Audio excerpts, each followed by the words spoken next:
Sir, మీరు ఇప్పుడే super 6 గురించి మాట్లాడారు, పథకాల గురించి. నేను వేసిన లెక్క ప్రకారం కూటమి ప్రభుత్వం ప్రస్తుతం యాజ్ ఆఫ్ నౌ ఏడాదికి దాదాపుగా 50,000 కోట్ల రూపాయలు ఖర్చు పెడుతోంది సంక్షేమ పథకాల మీద. ఎందుకంటే అందులో బాహుబలి స్కీము ఉన్నది, ఎక్కువనే పెడుతున్నాను. అంటే మీరు చెప్పి ఈ 4-5 స్కీములే, ఇంకా చిన్న చిన్నవి చాలా ఉన్నాయి. నేను చెప్పేది పెద్ద స్కీములు, ఎస్పెషల్లీ ఎన్టీఆర్ భరోసా, అదొకటే దాదాపుగా 30,000 కోట్లు అవుతుంది, 33,000 కోట్లు అవుతుంది ఏడాదికి. ఇది కాకుండా ఇంకా 2-3 స్కీములు మీరు ప్రవేశపెడతామని చెప్తున్నారు.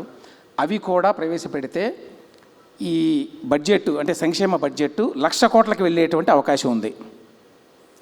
1,00,000 కోట్ల రూపాయలు అంటే మన బడ్జెట్ ఇప్పుడు పోయిన ఏడాది 3,30,000 అనుకుంటాను కోట్లు.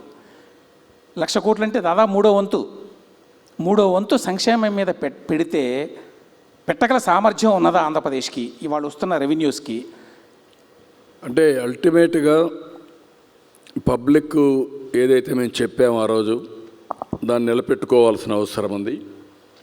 అదే మరిగా అభివృద్ధి కూడా ప్యారల్గా తీసుకెళ్ళాలి. అందుకే అభివృద్ధికి నిధుల కొరత లేకుండా అనేకమైనటువంటి వినూత్న కార్యక్రమాలు ఆలోచిస్తున్నాం. ఈరోజు పీపీపీ మోడల్స్ ఉన్నాయి. ప్రపంచం మొత్తం ఫాలో అయ్యేది పీపీపీ మోడల్సే ఫాలో అవుతున్నారు.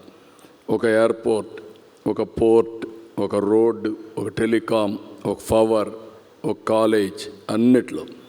దీనివల్ల 2 విధాల లాభం ఏంటంటే సంపద సృష్టించబడుతుంది, ప్రజలకు మెరుగైన వస్తువులు వస్తాయి, ప్రభుత్వానికి ఆదాయం పెరుగుతుంది, పెరిగిన ఆదాయాన్ని మళ్ళీ సంక్షేమ కార్యక్రమాలకు ఖర్చు పెట్టే పరిస్థితి వస్తుంది. అందుకే ఒకప్పుడు ఈజ్ ఆఫ్ డూయింగ్ బిజినెస్ అన్నాం, ఇప్పుడు స్పీడ్ ఆఫ్ డూయింగ్ బిజినెస్ గురించి మాట్లాడుతున్నాం. ఎవరైనా ఒక్కసారి అప్లికేషన్ పెడితే 100% అన్ని క్లియరెన్సెస్ అన్నీ ఇచ్చే బాధ్యత తీసుకుంటున్నాం. అదే మరిగా రాబోయే రోజుల్లో అవసరమైతే ఎవరైతే పెట్టుబడులు పెడతారో వాళ్ళు పెట్టుబడులు పెట్టిన తర్వాత వాళ్ళు కట్టే ట్యాక్సుల నుంచే వాళ్ళకి ఇవ్వాల్సిన ఇన్సెంటివ్స్ ఇస్తాం. ఆదాయం వస్తుంది, ఆదాయం నుంచే వాళ్ళకు మళ్ళీ ఇస్తాం, కొంత ఆదాయం మనకు డబ్బులు మిగిలే పరిస్థితి వస్తుంది. ఇలాంటి వినూత్నమైన మోడల్స్ అన్నీ మాస్టరైజ్ చేస్తున్నాం. నాకు ఏమాత్రం అనుమానం లేదు, మీరే చూడబోతున్నారు, ఇవన్నీ చేస్తాం.